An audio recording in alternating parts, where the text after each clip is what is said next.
மகிழ்ந்தன் பார்வையாளர்களுக்கு வணக்கம். இன்று நம்மோடு மூத்த ஊடகவியலாளர் எடப்பாடி துரைசாமி ஐயா அவர்கள் இணைந்திருக்கிறார். உங்கள் சார்பாக அவரை வரவேற்போம். வணக்கம் சார். அனைவருக்கும் வணக்கம் சார். இன்று மிகப்பெரிய பேசு பொருளாக பரம்பொருள் அறக்கட்டளையினுடைய தலைவர் அரெஸ்டும் ஆயிருக்காரு. நேற்று ஞாயிற்றுக்கிழமை அதுவும் அரெஸ்டும் ஆயிருக்காரு. நீங்க இதை பத்தி எப்படி சார் பாக்குறீங்க? இல்ல, பரம்பொருளை முதல்ல யார்கிட்ட போதிக்கணும், இந்த கேள்வி இருக்குல்ல. பள்ளிக்கூடத்தில் கல்லூரியில் படிக்கின்ற மாணவர்களுக்கு என்ன தேவை? பள்ளிக்கூடத்துல திருக்குறளை சொல்லி கொடுக்காம இருக்காங்களா? சொல்லி கொடுக்குறாங்கல்ல. ஒவ்வொரு தமிழ் கேள்வித்தாள்லையும் திருக்குறள் வருதா இல்லையா? திருக்குறள் சம்பந்தமா கேள்வி கேட்கிறாங்கல்ல. நீதி நூல்களை அந்த மாணவர்களுக்கு சொல்லித்தராங்கல்ல. தேவாரம், திருவாசகம், திருவிளையாடல், 4000 திவ்ய பிரபந்தம், இப்படி எத்தனை பக்தி இலக்கியங்களை மாணவர்களுக்கு சொல்லிக் கொடுக்கிறார். இது வரைக்கும் சொல்லி கொடுக்க கூடாதுன்னு யாரும் பேசியிருக்காங்களா? பாட புத்தகத்தில் இருப்பதை சொல்லிக் கொடுப்பது ஆசிரியருடைய கடமை. அதை அவங்க செய்யறாங்க. பாடத்திட்டம் தவறாக இருந்தால் அந்த பாடத்திட்டத்தை தயாரித்தது தவறுன்னு தான் பேசணுமோ தவிர அதை மாணவர்களுக்கு போதிக்க கூடாதுன்னு யாருமே பேசல. உதாரணத்துக்கு மாணவர்களுக்கு இன்றைக்கு என்ன தேவை? முதல் தேவை மாணவர்களுக்கு என்ன? ஒழுக்கம். என்னுடைய மேல்நிலைப்பள்ளி தலைமை ஆசிரியர் சொல்லுவார் ஒரு முறை, ஆகுன்னா ஒழுக்கம் ஒழுக்கம்னே சொல்லிட்டு இருப்பார். ஒழுக்கம்லாம் நீ படிக்கவே தேவையில்லை அப்படிம்பார். ஒழுக்கமெல்லாம் அவர்கிட்ட பயங்கரமான கண்டிப்பு இருக்கும், தண்டனை இருக்கும். நான் எப்பயுமே கொஞ்சம் எந்த இடத்துலையுமே கொஞ்சம் கேள்வி கேட்டுருவேன். அவரை பார்த்து எல்லாருமே பயந்து நிற்பாங்க. அவர்கிட்ட நான் ஒரு நாள் துணிச்சலா கேள்வி கேட்டேன். சார், நீங்க ஒழுக்கம் ஒழுக்கன்றீங்கல்ல சார், இப்ப பள்ளிக்கூடத்துல படிச்சா போதாதா அப்படின்னு கேட்டேன். அன்னைக்கு நாங்கெல்லாம் நல்லா மார்க் எடுக்கிறோம்ல சார் அப்படின்னு. நீ கரெக்டா பள்ளிக்கூடத்துக்கு வந்துடுற, என்ன சொன்னது அவரு. நீ கரெக்டா காலம் தவறாம பள்ளிக்கூடத்துக்கு வந்துடுற. ஆசிரியர்கள்ட்ட நீ சந்தேகத்தை கேட்கிற, அது வேற விஷயம். நீ ஆசிரியர்களுக்கு மரியாதை கொடுக்குற, நீ சந்தேகம் கேட்கிற. இப்போ கூட நீ கேட்டதை என்னோட சந்தேகத்தான் கேட்டிருக்கிற. ஒழுக்கம் இருக்கிறதுனால நீ படிக்கிற. ஒழுக்கம் எல்லாம் எவனும் படிக்க மாட்டாங்க. ஒழுக்கம் தான் அந்த படிப்பு தன்னால வந்துடும். ஒழுக்கம் இல்லாத கல்வி யாரையுமே முன்னேற்றாதுன்னு. ஒழுக்கம் இல்லாத கல்வி யாருக்குமே பயன்படாதுங்க. அது அவனுக்கும் பயன்படாது. கஞ்சா குடிச்சிட்டு, தண்ணி அடிச்சுட்டு, போதை பழக்கத்துக்கு அடிமை ஆயிட்டு அவன் பிஎச்டி வாங்கியிருந்தா மட்டும் யாருக்கு என்ன பயன்? இல்லைங்களா? ஆனா அவர் அன்னைக்கு சொன்னது நாளோட அனுபவத்துல தான் நமக்கு தெரியுது. ஓ, இந்த தலைமை ஆசிரியர் சரியாதான் போச்சிருக்காரு. ஒழுக்கம் இருந்தா அவன் படிப்பான், ஒழுக்கம் இருந்தா அந்த மாணவன் வளர்வான் அப்படிங்கிறது அந்த தலைமை ஆசிரியர் நல்லா தெரிஞ்சிருக்கு. ஆகவே அவர் கண்டிப்பு காட்டியிருக்காரு. அவருடைய கண்டிப்பு தேவையானது. ஒரு பள்ளிக்கூடத்திற்கு போன இந்த மகாவிஷ்ணு பரம்பொருளை பற்றி நீ போய் மக்கள்கிட்ட உட்காந்து நீ பேசிட்டு யார் உன்னை வேணான்னா நாங்க தடுத்தோமா? கல்விக்கூடங்கள் மதத்தை போதிக்கின்ற போதனை கூடங்களா இருக்கக்கூடாது. அது எந்த மதமாக இருந்தாலும் சரி, இந்து மதமா இருக்கட்டும், முஸ்லீம் மதமா இருக்கட்டும், கிறிஸ்துவ மதமா இருக்கட்டும், சீக்கிய மதமா இருக்கட்டும், பார்சி மதமா இருக்கட்டும், வேறு எந்த மதமாக வேண்டுமானாலும் இருக்கட்டும், மதத்தை போதிக்கின்ற இடம் வேறு, அதை போதிக்கின்ற விதம் வேறு. மாணவர்களுக்கு தேவை ஒழுக்கம். மாணவர்களுக்கு என்ன வேணும்? வாழ்க்கையின் சவால்களை எதிர்த்து எப்படி போராடணுங்கிற போர்க்குணத்தை கற்றுத்தரணும் கல்வி. அதான் தேவை. அது குறிப்பா ஒரு கவிஞர் இருந்தாரு. அது நிலக்கரியாக இருக்கின்ற மாணவர்களை வைரமாக பட்டை தீட்டுவதுதான் கல்விக்கூடங்கள். பல ஆண்டுகள் பூமியிலே புதையுண்டு கிடைக்கின்ற நிலக்கரி தானே வைரமா மாறுது. அந்த புதைந்து கிடக்கின்ற நிலக்கரியை வைரமாக எப்படி பூமி மாற்றுகிறதோ அதை போல நிலக்கரியாக ஆரம்ப பள்ளிக்கூடத்திற்கு கொண்டு வந்து சேர்க்கப்படுகின்ற மாணவர்களை வைரமாக வெளியேற்ற வேண்டியது ஆசிரியருடைய கடமை, பள்ளிக்கூடங்களுடைய கடமை. என்ன இதை எந்த இடத்துல அந்த மகாவிஷ்ணு போதிச்சிருக்கார் சொல்லுங்க பார்ப்போம். மாணவர்கள் எதுக்காக படிக்கணும், ஏன் முன்னேறணும், இந்த சமூகத்தில் அவருக்கு இருக்கின்ற பொறுப்பு என்ன, மாணவர்களுக்கு இவர்கள் என்ன செய்ய வேண்டும், பெற்றோர்களுக்கு அவர்கள் ஆற்ற வேண்டிய கடமை என்ன, நண்பர்களுக்கு செய்ய வேண்டிய கடமை என்ன, உற்றார் உறவினர்களுக்கு செய்ய வேண்டிய கடமை என்ன, தான் பிறந்த மண்ணுக்கு ஆற்ற வேண்டிய கடமை என்ன, இதை மாணவர்கள்ட்ட போதிச்சிருந்தா யாருமே பேச மாட்டோம். ஏன் நம்ம அவருக்கு எதுவாக பேச போறோம்? நான் கூட சமீபத்தில் ஒரு காணொலியில் சொல்லியிருந்தேன். விஜய் டிவி கோபிநாத் ஒரு கல்லூரி விழாவில் போய் பேசியிருக்கார். அந்த மாணவர்களுக்கு அந்த பெற்றோர்கள் எவ்வளவு கஷ்டப்பட்டு உழைத்து படிக்க வைக்கிறாங்க. ஒரு நல்ல செருப்பு கூட போடாத தந்தை இருக்காங்க. ஒரு வீட்டுக்கு போனா செருப்பை பார்த்துட்டு எந்த செருப்பு மகனுதுன்னு சொல்லலாம், எந்த செருப்பு தந்தைதுன்னு சொல்லலாம். தந்தையோட செருப்பு பிஞ்சு போய் தையல் போட்டு கிடக்கும், மகனுடைய செருப்பு புது செருப்பா அப்படியே பாலிஷ் போட்டிருக்கும். இதுல இருந்து தெரிஞ்சுக்கலாம் தந்தையுடைய உழைப்பு என்னன்றது. இதை மாணவர்கள் உணரணும்னு ஒரு கல்லூரியில பேசினார். அதை நாம யாராவது எழுத்து பேசுவோமா, தவறுன்னு சொல்லுவோமா? பெற்றோர்கள் படுகின்ற இன்னலை, அவருடைய கஷ்டத்தை பெற்றோர்கள் கூட மாணவர்கிட்ட சொல்லல. அந்த கல்லூரிக்கு இல்ல சார், இது ஒரு இல்ல இவரு நம்ம ஒரு விஷ்ணுடைய அந்த ப்ரோக்ராமே அவர் என்ன செய்ய போறாருன்றது ஏற்கனவே பிரபலமான ஒண்ணுதான். அவர் புதுசா திடீர்னு அவர் பேச போறது கிடையாது. அவர் 2 ஸ்கூல்ல ஒரே நேரத்திலேயே நடந்திருக்கு இந்த விஷயம். இப்போ பிரபலமானது சைதாப்பேட்டை மாதிரி ஸ்கூலும் பக்கத்தில் இருக்கக்கூடிய அசோக் நகர் மகளிர் பள்ளியில இருந்தா அந்த பிரச்சனை அதிகமா வந்திருக்கு. அதுலயும் அந்த ஆசிரியர் சங்கர் அவர்கள் இந்த எதிர்ப்பு தெரிவிக்க தான் இந்த பிரச்சனையே வெளில வருது. அவர் எதிர்ப்பே தெரிவிக்கலன்னா இது தொடர்ந்து நடக்கும்ன்றதுதான் உண்மை. இப்போ மக்கள் கிட்ட இருக்கக்கூடிய அல்லது அரசு கேட்கக்கூடிய கேள்வி என்னன்னா, ஸ்கூல்ல உங்களுக்கு யார கேட்டு நீங்க அதாவது சங்கர் எதுக்கு இவருக்கு எதிர்ப்பு தெரிவிச்சார்? முன்ஜென்மத்தை பத்தி ஸ்கூல்ல பேச வேண்டிய வேலை என்னன்னு கேக்குறாரு அவரு. சரி, முன்ஜென்மத்தை பத்தி பேசினவரு மகாவிஷ்ணு என்ன சொன்னார்?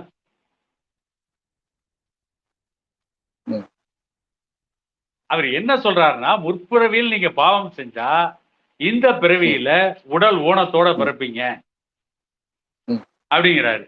அந்த சங்கர் ஏற்கனவே மாற்றுத்திறனாளி. அப்ப அவங்களுக்கு இயல்பா அந்த அந்த சொல்லின் மீது கோபம் வருமா வராதா? ஈகோ. அப்ப ஈகோ இல்ல, முன் ஜென்மத்துல அப்ப நான் பாவம் பண்ணிட்டேனா, அதனாலதான் நான் ஊனமுற்றவனா பிறந்தனா அப்படின்ற கோபம் அவங்களுக்கு வர்றது நியாயம் தானே? இத்தனைக்கும் அந்த சங்கருங்கிற ஆசிரியர் பிஎச்டி பட்டம் வாங்கினவர், முனைவர் பட்டம் வாங்கினவர். அப்புறம் கேட்பாங்கல்ல கேள்வி, அதான இங்கர்சால் சொன்னார், படித்தவன் சிந்திக்கிறான், சிந்திக்கிறவன் முன்னேறுகிறான். பிஎச்டி பட்டம் வாங்கிய ஒரு மாற்றுத்திறனாளி ஆசிரியர் இருக்கிறதுனால முன் ஜென்மத்தில் நான் பாவம் பண்ணனால நான் மாற்றுத்திறனாளியை பிறந்தேனா அப்படின்ற கேள்வி வருது இல்ல? அப்ப உண்மையிலேயே முன் ஜென்மத்தில் அந்த சங்கர் மனிதனாதான் இருந்தாரா? அதுல என்ன சொல்றாங்க, 7 ஜென்மத்துக்கு ஒரு முறைதான் மனிதனா பிறக்க முடியுன்றாங்க. அப்ப இது ஒருவேளை 7வது ஜென்மமா எடுத்துக்கோ நாம. அப்ப 6வது ஜென்மா இவர் வேற ஏதாவது ஜீவராசியா தானே இருந்திருப்பாரு. அப்ப அந்த ஜீவராசியா தானே உடல் ஊனமுற்றவரா படைச்சிருக்கணும் அப்படின்ற கேள்வியெல்லாம் அவன் கேட்பாங்கல்ல. அதுக்கு சரியான பதில் சொல்லணும் இல்ல? கேள்வி கேட்டவருக்கு மகாவிஷ்ணு என்ன சொல்லி இருக்கணும்?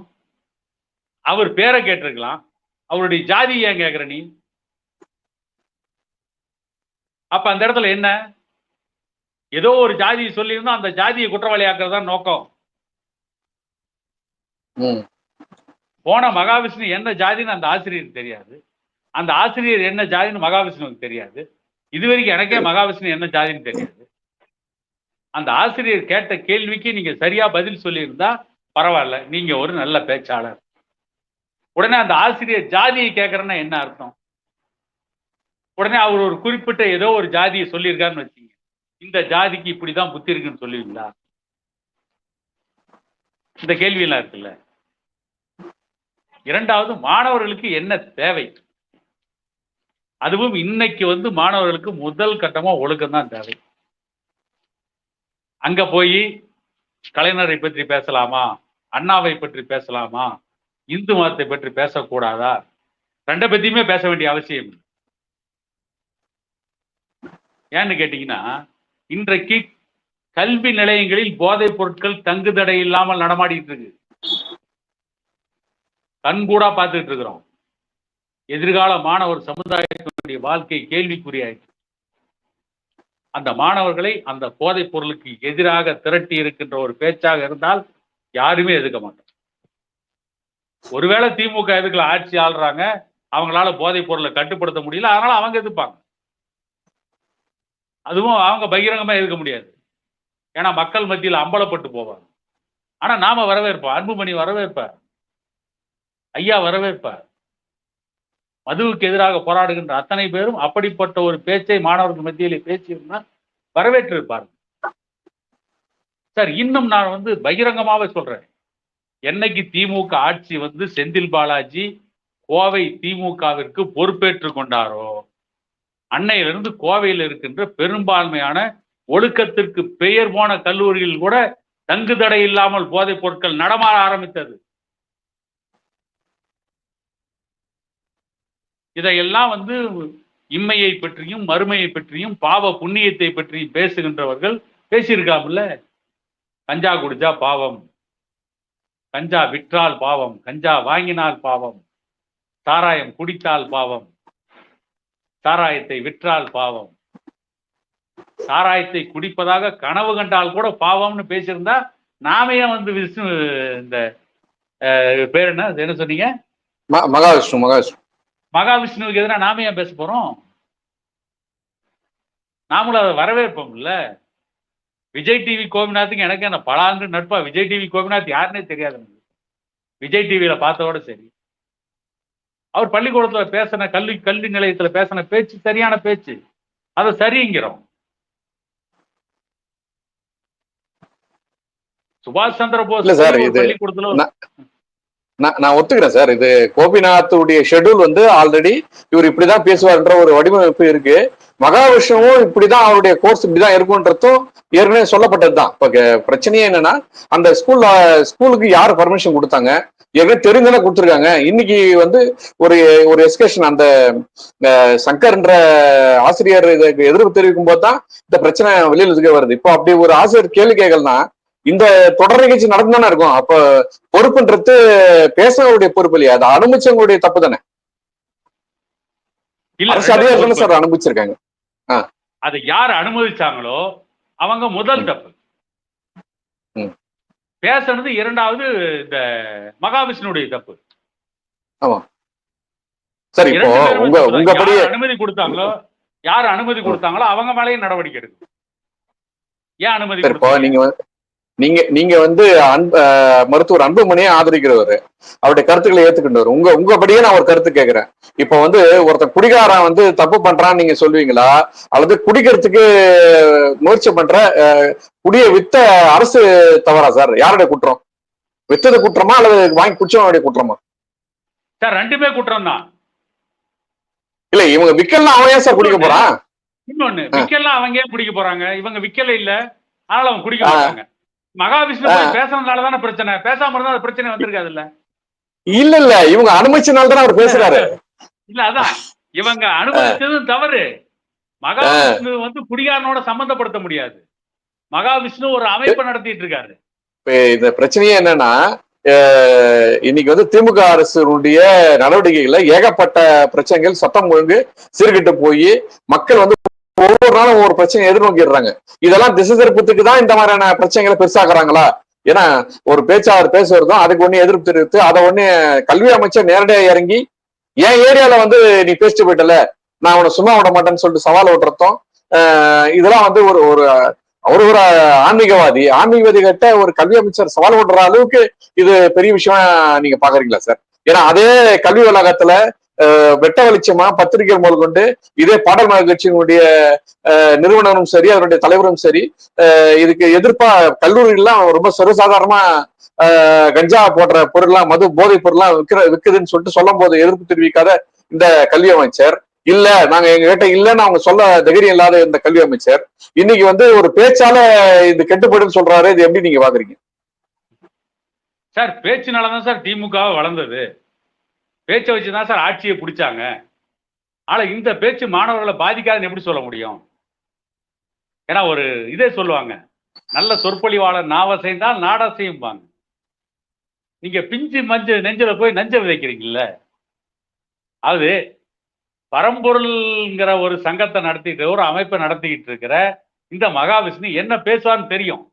கூட்டு போனது அவங்களும் குற்றவாளிகள் தான். மாணவர்கள்ட்ட இதை பேசலாமான்னு யோசிக்க கூட தகுதி இல்லாத ஒரு ஆள் எப்படி பேச்சாளர் நீங்க ஏத்துக்குவீங்க? மாணவர்கள்ட்ட என்ன பேசணும், எதை பேசக்கூடாதுன்னு ஒரு வரைமுறை கூட தெரியாம, ஒரு நாகரிகம் கூட தெரியாத ஒருவரை எப்படி நாம பேச்சாளரை ஏத்துக்க முடியும்? அதனாலதான் டாக்டர் ஐயாவே வந்து அந்த பேச்சாளரை கைது பண்ணுங்க. முதல் அறிக்கை அவர்கிட்ட தான் சார் வந்து. ஆமா. இரண்டாவது, இந்த போதைப் பொருட்கள் நடமாட்டத்தை தடுத்து நிறுத்தல. அது திமுக குற்றம், இது அரசின் குற்றம். ஒரே நாள் 6 கொலை நடந்திருக்கு தமிழ்நாட்டுல. இவங்க ஆட்சியில சட்டம் ஒழுங்கு சீர்குலைஞ்சு போச்சு. திமுக செய்த குற்றத்தையும் திமுக அரசு செய்கின்ற தவறுகளையும் காரணம் காட்டி இன்னொரு தவறை நியாயப்படுத்த முடியாது இல்லைங்களா? இவங்களுடைய ஆட்சியில் நடவடிக்கை எடுக்கலன்றதுக்காக நீ இன்னொரு தப்பு செய்யலாமா? ரெண்டாவது, குடிகாரன் கூட மகாவிஷ்ணு சம்பந்தப்படுத்த முடியாது. குடிகாரன் வந்து என்ன செய்யணும்னே தெரியாம குடிக்கிறவன். அவன் எப்ப குடிப்பழக்கத்துக்கு அடிமை ஆயிட்டானா அப்பயே அவனுக்கு வந்து சொந்த புத்தி சுய புத்தி எதுவுமே கிடையாது. ஆனால் மகாவிஷ்ணு பல நூல்களை படித்தவர், பல சித்தர்கள்லாம் அவர்கிட்ட பேசுறதா சொல்றாரு. இவர் போய் என்ன பேசி இருக்க வேண்டும் பள்ளிக்கூடத்தில்? மாணவர்கள் மத்தியில் ஒரு பக்கம் அவர் பேசுறது ஒரு குற்றம்னா கூட அவர் வந்து தெளிவா சொல்றாரு, நான் இப்போ ஆஸ்திரேலியா இருக்கிறேன், நான் நாளைக்கு வந்துருவேன், வந்து நான் நேரா உங்களுக்கு விலங்கு கொடுக்குறேன்றாரு. வந்த உடனே அந்த விமான நிலையத்திலேயே அவர் அரெஸ்ட் பண்ணி உடனடியா வந்து அவர் மேல ஒரு 5 கேஸை போட்டு நீதிமன்றமும் அவர் வந்து சிறையில தள்ளி 15 நாள்ல நீதிமன்ற காவல்ல வைக்கிறாங்க.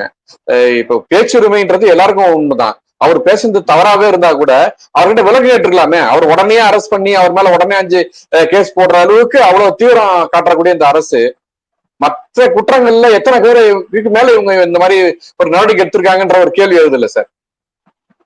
இல்ல, அதாவது இவரை வந்து கைது பண்ண சொல்லி பல தரப்புல இருந்து நெருக்கடி வருது. அது ஒரு பக்கம். நான் என்ன கேட்கிறேன், இதே கர்நாடகாவில் ஆள்கின்ற அரசுக்கு எதிராக எழுதினாருங்கிற ஒரே காரணத்திற்காக கௌரி லங்கேஷ்ங்கிற ஒரு பத்திரிகையாளரை படுகொலை பண்ணாங்களா? அது நியாயமா? மகாவிஷ்ணுவை கைது செய்தது தவறுன்னு எப்படி பேசுவீங்க? மகாவிஷ்ணு குற்றம் பண்ணல இல்ல, மகாவிஷ்ணு பேசுறது தவறு இல்லை இல்ல. மடியிலே கனம் இல்லைன்னா வழியில பயப்பட வேண்டிய அவசியம் இல்லை இல்ல. இவர் நீதிமன்றத்தில் தன்னுடைய தரப்பு நியாயத்தை சொல்லலாம்ல. பேச்சுரிமை அடிப்படை உரிமையில ஒண்ணு. அதுக்காக எதை வேணாலும் பேச முடியுமா? எதை வேணாலும் பேசலாமா? நம்முடைய மனதில் இருக்கின்ற கருத்துக்களை வெளியே சொல்வதற்கு நமக்கு உரிமை இருக்கிறது. ஆனால் அதற்கு எந்த சபையில் எதை பேச வேண்டும், எந்த வார்த்தைகளை பயன்படுத்த வேண்டும்ங்கிற ஒரு வரைமுறை இருக்கு. பேச்சுரிமை இருக்கின்றால் சிவாஜி கிருஷ்ணமூர்த்தி பேசுறதெல்லாம் பேச்சு நேர்த்துக்க முடியுமா? அந்த எல்லாம் திமுக விட்டு வேடிக்கை பார்த்துட்டு இருக்காங்க.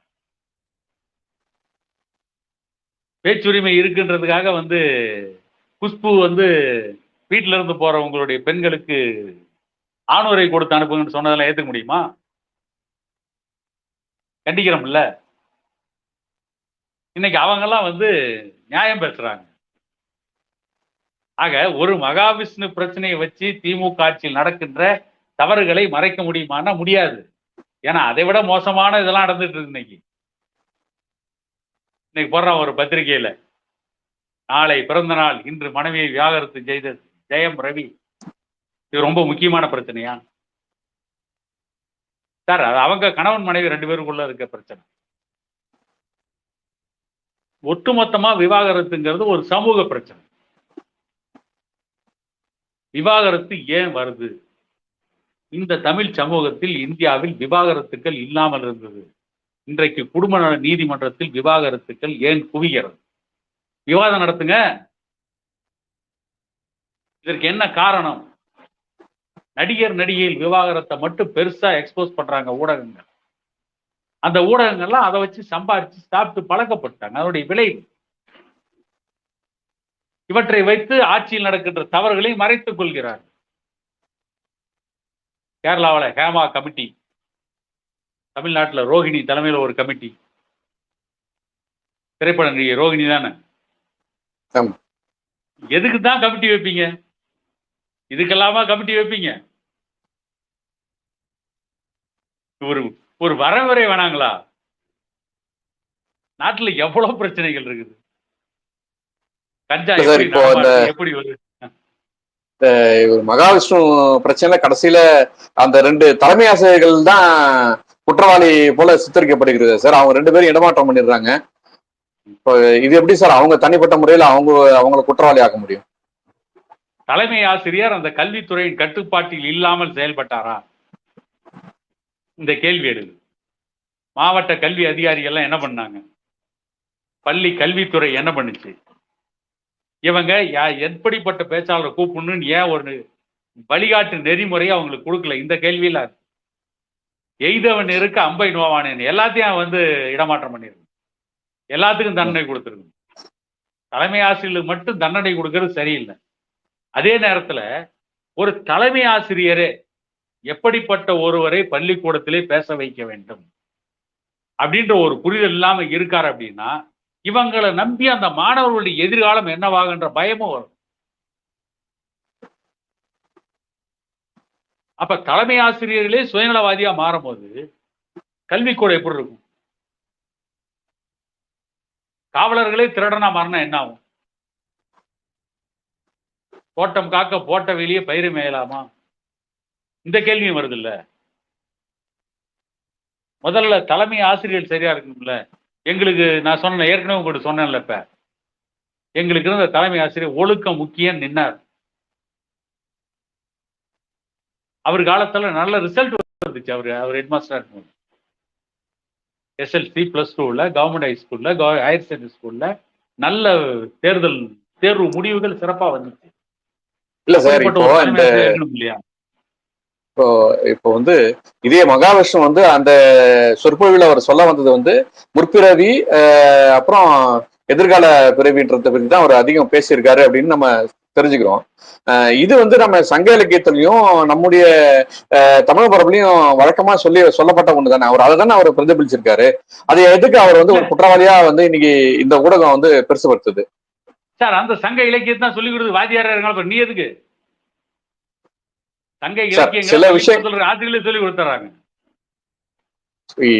சில விஷயங்களை வாதியார் மனசுல பதிவு வைக்கலாம். சிலர் பொதுவா சொல்லும் போது தானே சேர்த்துக்கிறாங்க. நடிகர் தாமு தியானம் பண்ணுங்கன்னு சொல்லும் போது தானே சார் நம்ம பசங்க கேக்குதுங்க. அதே தமிழ் வாத்தியார் சொல்லும் போது எத்தனை பசங்க கேட்டுருதுங்க? நான் படிக்கும் போது சார் எங்களுடைய தமிழ் வாத்தியார் ஆரம்பம் சார்னு ஒருத்தருக்காரு. அப்ப எங்களுக்கு சொன்னாரு, வானாகி மண்ணாகி வலியாகி ஒலியாகி ஊனாகி உயிராகி உண்மையுமாய் இன்மையுமாய் கோனாகி யான் எனதுன்றவர் அவரை கூத்தாட்டு வானாகி நின்றாயன்னு சொல்லி வாழ்த்துவனேன்னு சொல்லிட்டு சிவபெருமான மாணிக்கவாசகர் உருகி உருகி பாடந்த அவரு அப்ப எங்களுக்கு சொல்லி கொடுத்தாரு சார். நான் படிச்சது 7ஆவதுல படிச்சேன். இன்னைக்கு 49 வயசு ஆகுது, இன்னும் நாடகம் வச்சுட்டு இருக்குமே சார். அதை யாரும் வேணாம்னு சொல்லியே அந்த மாதிரியான ஒரு கல்வி, அந்த கல்வி முறை இன்னைக்கு இல்லையா சார்? சார் இது இன்னைக்கு இருக்கே இல்ல. வானாகி மண்ணாகி ஊனாகி உயிராகி இன்னைக்கு இருக்கு. இன்னைக்கும் திருக்குறள் இருக்குது, இன்னைக்கும் தேவாரம் இருக்குது, இன்னைக்கும் திருவாசகம் இருக்குது. எல்லாமே இன்றும் இருக்குது தமிழ் பாடத்துல. அது இன்னைக்கும் சொல்லி கொடுக்குறாங்க. எது பாவம் எது புண்ணியம் அந்த மாணவர்களுக்கு முதல்ல தெரியுமா? அதை முதல்ல சொல்லியிருந்தா பரவாயில்ல. கஞ்சா குடிக்கிறது பாவம், அடுத்தவனை ஏமாத்துறது பாவம், அடுத்தவன் சொத்தை அபகரிக்கிறது பாவம், பெற்றோர்களை மதிக்காம இருக்கிறது பாவம், அதே நேரத்தில் பெற்றோர்கள் சாராயம் குடிக்கிறதும் பாவம், ஆசிரியர்களை மதிக்காம இருக்கிறது பாவம், அதே நேரத்தில் ஆசிரியர்களும் மாணவர்களை கடுமையா தண்டிக்கிறதும் பாவம் அப்படின்னு முதல்ல பாவத்தை நீ சொல்லிட்டு அதுல எது புண்ணியம் சொல்லிட்டு இந்த பாவத்தை செய்யாதீங்க இந்த புண்ணியத்தை செய்யுங்கன்னு சொல்லியிருந்தா பரவாயில்ல. நீங்க கஞ்சா குடிக்காம இருந்தா புண்ணியம், அடுத்தவனை ஏமாத்தாம இருந்தா புண்ணியம், நீங்க ஒழுங்கா படிச்சா புண்ணியம், நீங்க படிச்சு நேர் வழியில வாழ்க்கையில முன்னேறினா புண்ணியம், இதையெல்லாம் செய்யுங்கன்னு சொல்லியிருந்தாங்கன்னா நீ பேச்சாளர். நீ எடுத்த உடனே முற்பிறவி, அடுத்த பிறவி, இந்த அததான் கண்ணதாசன் அன்னைக்கே பாடிட்டான் அவள் ஒரு தொடர்கதை படத்துல. தெளிவாக தெரிந்தாலே சித்தாந்தம், அது தெரியாமல் போனாலே வேதாந்தம். மாணவர்களுக்கு இன்னைக்கு தேவை சித்தாந்தம் தான், வேதாந்தம் கிடையாது. மாணவர்களுக்கு எதிர்காலத்தை பற்றி ஒரு நம்பிக்கை. மாணவர்களுக்கு என்ன வேணும்? தன்னம்பிக்கை தானே வேணும். அதான அலெக்சாண்டரே சொன்னான். உலகின் நாடுகளை பிடிப்பதற்காக படையெடுத்து அலெக்சாண்டர் செல்கின்ற பொழுது அவனுடைய சொத்துக்களை எல்லாம் அவனுடைய நண்பர்களுக்கு பிரிச்சு கொடுத்தான். ஒரே ஒரு நண்பன் மட்டும் கேட்டான், எல்லா சொத்தையும் எங்களுக்கே கொடுத்துட்டியே, உனக்கே நீ என்ன வச்சிருக்கன்னு கேட்டான். அதுக்கு அலெக்சாண்டர் சொன்ன வார்த்தை, எனக்கென்று நம்பிக்கையை வைத்திருக்கிறேன். அந்த நம்பிக்கையை மாணவர்களுக்கு போதிச்சிருக்கலாம்ல. அந்த நம்பிக்கை தானே அவனை இந்தியாவின் எல்லை வரை வெற்றி பெற வைத்தது அலெக்சாண்டர். அந்த நம்பிக்கையை நீ மாணவர்கள்ட்ட போதிச்சிருந்தா உன்னையா நான் குறை சொல்ல போறோம்? மாணவர்களுக்கு தேவை எதிர்கால சவால்களை சந்திக்கின்ற போர்க்குணம், வாழ்க்கையில் முன்னேறுவதற்கான துடிப்பு. அதற்காக எந்த தடைகள் வந்தாலும் அந்த தடைகளை உடைத்து எரிகின்ற வலிமையை வளர்த்துக் கொள்வது. எது பாவம் அவர்களுக்கு தெரிய வேண்டும், அதே நேரத்தில் எது புண்ணியம் தெரிய வேண்டும். அதை விட்டுட்டு பாவம் செஞ்சா நீ எதிர்காலத்துல உனக்கு உடல் ஊனமாக பிறப்ப. அவன் சொல்றான், ஓ பாவம் செஞ்சா உடல் ஊனமா பிறப்புமோ, அப்ப அரசாங்கத்துல பிரியாரிட்டி இதுல நமக்கு வேலை கிடைச்சிருமோ அப்படின்னு அவன் சிந்திச்சானா? அப்ப இந்த ஜென்மத்தில் நமக்கு அரசு வேலை கிடைக்கிறதே இல்லையோ, நாம் இந்த ஜென்மத்துல பாவம் பண்ணோம்னா அடுத்த ஜென்மத்துல உடல் ஊனத்தோட பிறந்துருவோம், அரசு வேலை நமக்கு ஈஸியா கிடைச்சிருன்னு நினைச்சானா அப்ப என்ன வருது? இல்ல சார், இதையே அப்ப நம்ம தவறு செய்யாம நல்ல வழியில வாழணும்ன்ற ஒரு நம்பிக்கை கொடுக்கணும்ல சார். அதையும் நம்ம அப்படியே பார்த்துருக்கணும்ல. இது எது எப்படி இருந்தாலும் இது பொதுவான மக்கள் பார்வையில் திமுக அரசுடைய பல்வேறு ஊழல்களையும் பல்வேறு குற்றச்சாட்டுகளையும் மறைக்க இந்த செய்தியை பெரிதாக ஊதி பெருசாக்குதுன்றதுதான் ஊடகவியலாளர்கள் பார்வையா இருக்கு. அதுதான் உண்மையா இல்ல உண்மையிலே இதுல திமுக அரசு தன்னுடைய தவறுகளை மூடி மறைக்குதா இல்லையாங்கிறது விவாதமே நமக்கு இப்ப அது தேவையே இல்லை. மகாவிஷ்ணு பள்ளிக்கூடத்தில் பேசியது சரியா? பள்ளிக்கூடத்தில் இனி பேச்சாளர்கள் எப்படி பேச வேண்டும், இதை பற்றி ஒரு விரிவான விவாதம் பண்ணணும். மாணவர்களுக்கு என்ன தேவை, மாணவர்கள் எப்படி வளரணும், முதல்ல அந்த மாணவர்களுக்கு கட்டாய இலவச கல்வியை பத்தி யாராவது பேசுறாங்களா? இதே பேச்சாளர் மாணவர்கள்ட்ட போய் பாவ புண்ணியத்தை பத்தி பேசினார்ல. மாணவர்கள்ட்ட பேச வேணாம், வெளியே பொது வெளியில பெற்றோர்கள் மத்தியில மாணவர்களுக்கு கட்டாய இலவச கல்வியை கொடுக்கணும். மாணவர்கள் மாணவிக்கு எந்த ஜாதியா இருந்தா எந்த மதமா இருந்தா என்ன அப்படின்னு பேசுவாங்களா? பாவ புண்ணியத்தை பற்றி போதிக்கிறதுக்கு 1000 பேர் வரீங்க. அவங்களுக்கு வாழ்க்கைக்கு தேவையான கல்வியை கொடுப்பதற்கு அரசு இலவசமா கொடுக்கும் பேசுறது யார் தயாரா இருக்கீங்க? இந்த நாட்டுல டாக்டர் ராமதாஸ் ஒரு தலைவரை விட்டா, சில நேரங்கள்ல சீமான் பேசியிருக்காரு, வேற யார் பேசியிருக்காங்க? டாக்டர் ராமதாஸ்ங்கிற தலைவர் விட்டா அன்புமணி ராமதாஸ் பேசுவார்.